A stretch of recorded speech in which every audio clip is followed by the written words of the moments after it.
Hello friends, welcome back to my YouTube channel Vaishnavi free education classes.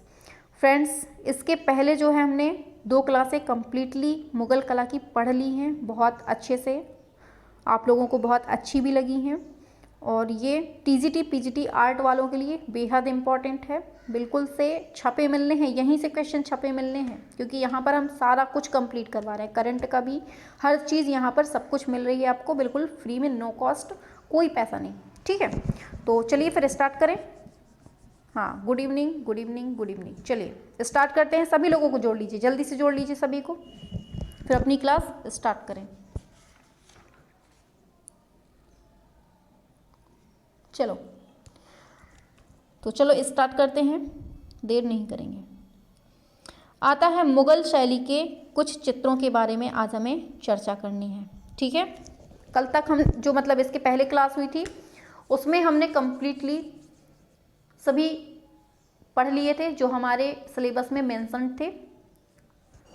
Akbar, Humayun, Babar और जहांगीर, शाहजहां, मतलब इनको सबको हमने कम्प्लीटली पढ़ लिया है 2 क्लासों में। आज जो हमारी तीसरी क्लास है इसमें हमें पढ़ना है मुग़ल शैली के कुछ अन्य जो चित्र हैं, इनकी विशेषता क्या है, ये सब कुछ हमें देखना है। ठीक है, हाँ चलो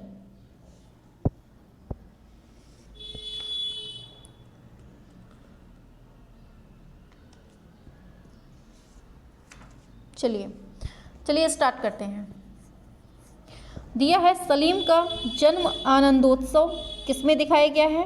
अकबरनामा में। इसका चित्रकार कौन है? तो ये शंकर केशव धर्मदास भी हैं। ये हमने पहले भी पढ़ा दिया है, आज आपका रिवीजन हो गया।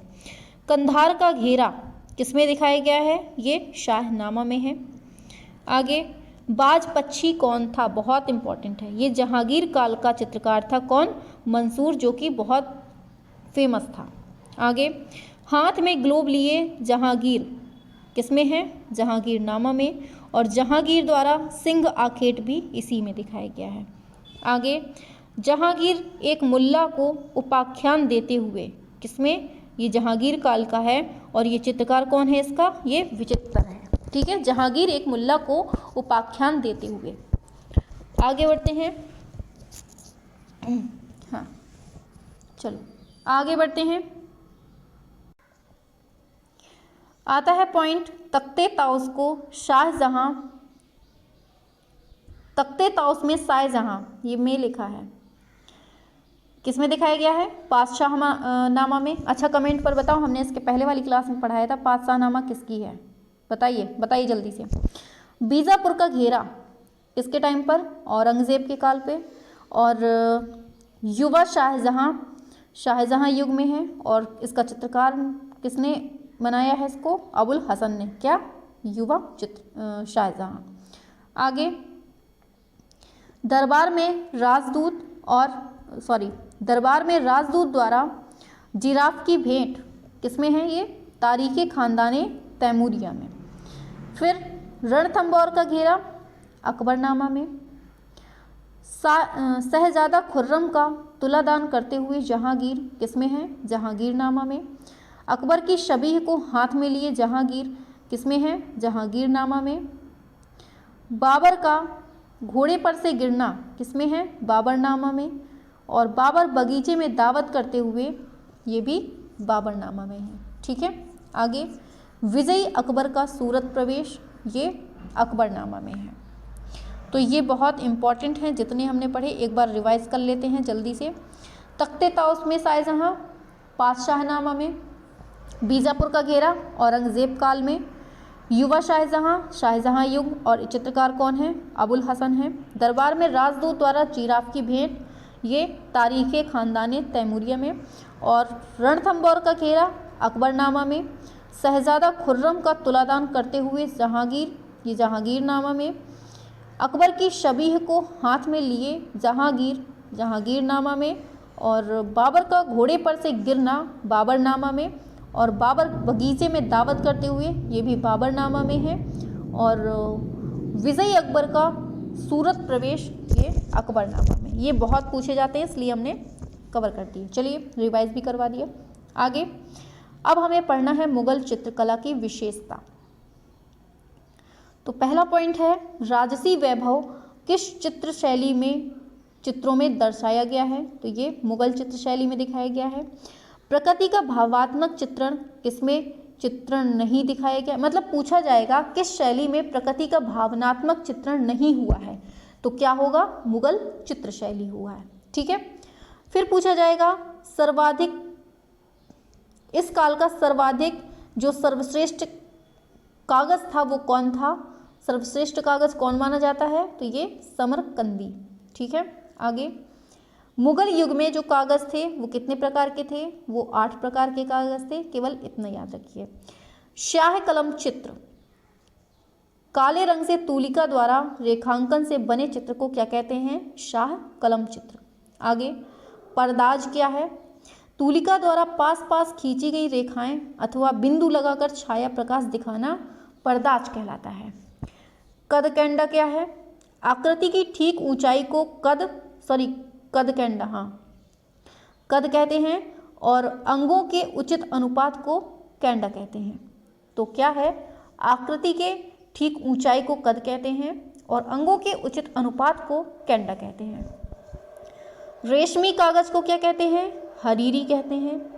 आगे चरबा को क्या कहते हैं, चरबा क्या है, हिरन की खाल की झिल्ली पर जो रेखांकन होता है उसे हम चरबा कहते हैं।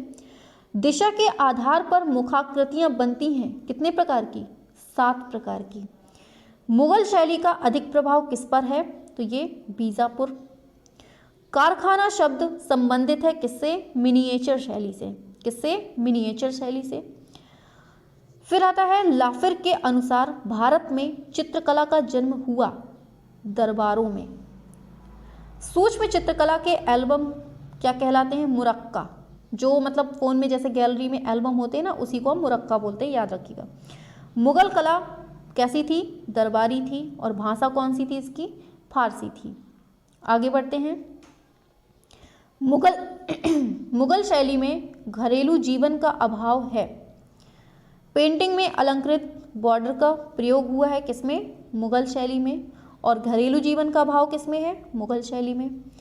पूछा जाता है वर्तना क्या है, तो रंगों की सहायता से गोलाई दिखाना क्या है, वर्तना कहलाता है। आगे मुगल शैली 3 प्रकार के रंग दिखते हैं, वानस्पतिक, रासायनिक, तीसरा खनिज। खनिज जो है सर्वाधिक मतलब रंग यही दिखता है, खनिज वाला। आगे आता है मुगल चित्रण विधि के क्या क्या नाम हैं, टिपाई, गदकारी, खुलाई, घुटाई, ये सब मुगल चित्रण की जो विधि है उनके नाम हैं। फिर आता है आगे ईरानी शैली की हाशियों की जो अंकन है उसका मुगल शैली पर बहुत प्रभाव दिखता है, ईरानी शैली की हाशियों का। ठीक है, अब यहाँ से पढ़ना है हमें दक्षिण भारत में स्थित स्वतंत्र राज्य। ठीक है, तो दक्षिण भारत में स्थित स्वतंत्र राज्य कौन कौन से हैं देख लेते हैं। देखिए दिया है राज्य, फिर वर्ष, फिर राजवंश है, फिर संस्थापक है, इनको ऐसे ऐसे करना है। ठीक है, तो देखिए गोलकुंडा की स्थापना 1512 में किस राजवंश में, कुतुबशाही, और किसने की है, कुली कुतुब शाह ने। तो गोलकुंडा की स्थापना किसने की है, कुली कुतुब शाह ने की है। फिर आता है अहमदनगर, तो 1490 निज़ामों के द्वारा, और कौन, मलिक अहमद ने अहमदनगर की। फिर आता है बीजापुर 1489 में आदिल शाही, यूसुफ आदिल शाही के द्वारा। हैदराबाद 1720 में आशफ शाही, मीर कामरुद्दीन सिद्दी के द्वारा। तो गोलकुंडा के संस्थापक कुली कुतुब शाह, अहमदनगर के मलिक अहमद, बीजापुर के यूसुफ आदिल शाह, हैदराबाद के मीर कामरुद्दीन सिद्दीकी। आगे अब यहाँ से हमारी जो होती है दक्षिणी चित्रकला स्टार्ट हो जाती है, मतलब हमने अभी मुगल कला कंप्लीटली पढ़ ली है। अब ये नीचे जो आते हैं दक्षिणी चित्रकला हैं जो मुगल काल से संबंधित हैं, उनको पढ़ते हैं अच्छे से। ठीक है, तो आता है दक्षिणी चित्रकला, देख लेते हैं थोड़ा सा इसके बारे में क्या होता है। ये दक्षिण के मुस्लिम साम्राज्य से ये संबंधित है, और चांद बीबी पोलो खेलते हुए कहाँ पर, गोलकुंडा में और इसका संग्रह कहाँ है? ये नई दिल्ली में है। फिर आता है बहमनी साम्राज्य। बहमनी साम्राज्य 1347 में आता है और अलाउद्दीन हसन बहमन शाह द्वारा इसका चित्रित किया गया है। ठीक है, आगे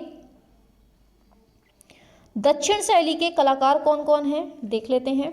मीर हाशिम, ताजाली, अली शाह, रहीम, मोहम्मद, हैदर अली, ये जो हैं ये दक्षिण शैली के कलाकार हैं, याद रखना है। आगे चीनी पोर्सलेन, ये चीनी मिट्टी के बर्तन के बाजार को ये बटा बोली है। ठीक है, आगे दक्षिण शैली पर प्रभाव किसका दिखता है? ईरानी, मुगल, पाश्चात्य। एक हाथी जलधारा के पास किसमें दिखाया गया है? ये दक्षिण शैली पर दिखाया गया है। आगे चलो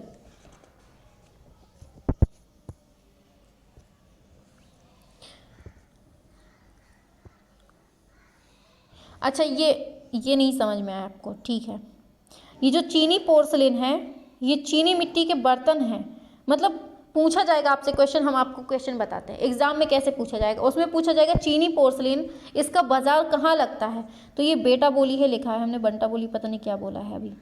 बेटा बोली में लगता है। ठीक है, ये चीनी मिट्टी का बर्तन होता है। आगे चलते हैं। आप यहाँ आज हमारी क्लास कंप्लीट हो जाती है। मतलब हमने दक्षिण चित्रकला जो है इसके बारे में छोटा छोटा सा देख लिया है, ऊपर की चीज़ें देख ली हैं। अब हमें इसके बारे में जो पढ़ना है डिटेल में, कल हम पढ़ेंगे बीजापुर, और मतलब बीजापुर पढ़ेंगे, हैदराबाद, गोलकुंडा, अहमदनगर, मतलब ये जितने भी इसके अंतर्गत दक्षिण उसमें आते हैं, दक्षिण चित्रकला में, इसको हम कल कंप्लीटली पढ़ लेंगे। तो चलिए फिर मिलते हैं नेक्स्ट क्लास में। कैसी लगी क्लास ज़रूर कमेंट करना। चलो फिर, गुड नाइट, बाय बाय।